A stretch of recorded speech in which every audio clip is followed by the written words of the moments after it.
भोर की पहली सुनहरी किरणें खेतों को चूमती हैं, उन्हें नरम, आशावादी रंगों में रंगती हैं, क्योंकि रहीम अपनी कठिन यात्रा शुरू करता है। एक भारी हल रहीम के युवा कंधे पर टिका है, उसके माथे पर पसीना चमक रहा है, फिर भी उसकी आंखों में एक उग्र, दृढ़ संकल्प जल रहा है। भले ही वह कड़ी मेहनत कर रहा हो, रहीम का हाथ ग्रामीणों की फुसफुसाहट के विपरीत एक किताब के पन्ने पलट रहा है। गांव वाले फुसफुसाते हैं, उनकी बातें परछाइयों जैसी। इस सारी कड़ी मेहनत से क्या भला होगा?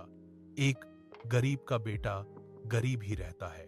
रहमान उनके संदेहों को अनसुना कर अपने श्रम और अपनी दृढ़ निगाहों में टिमटिमाते असीम सपनों पर ध्यान केंद्रित करता है। एक छोटे से कमरे में एक दीपक की मंद रोशनी रहीम को रोशन करती है, जो किताबों के ऊंचे ऊंचे ढेर से घिरा हुआ है। वह अपनी पढ़ाई में गहराई से डूबा हुआ है, जो उसके अटूट समर्पण का एक मूक प्रमाण है। एक कप चाय, एक आरामदायक साथी पास में ही रखी है, क्योंकि वह ट्यूशन के माध्यम से खुद को सहारा देता है।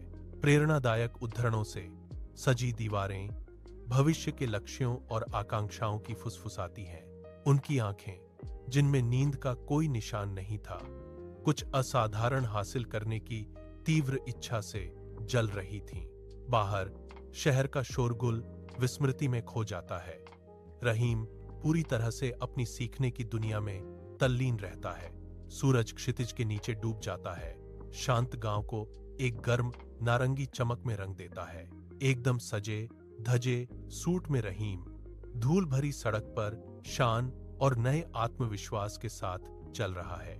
गांव वाले इकट्ठा होते हैं, उनके चेहरों पर हैरानी और खुशी का मिलाजुला भाव होता है, जबकि बच्चे रहीम के पास आश्चर्य से दौड़ पड़ते हैं। एक बुजुर्ग व्यक्ति आगे बढ़ता है, रहीम को गर्मजोशी से गले लगाता है, जो उनके साझा इतिहास और आशा का एक मूक प्रमाण है।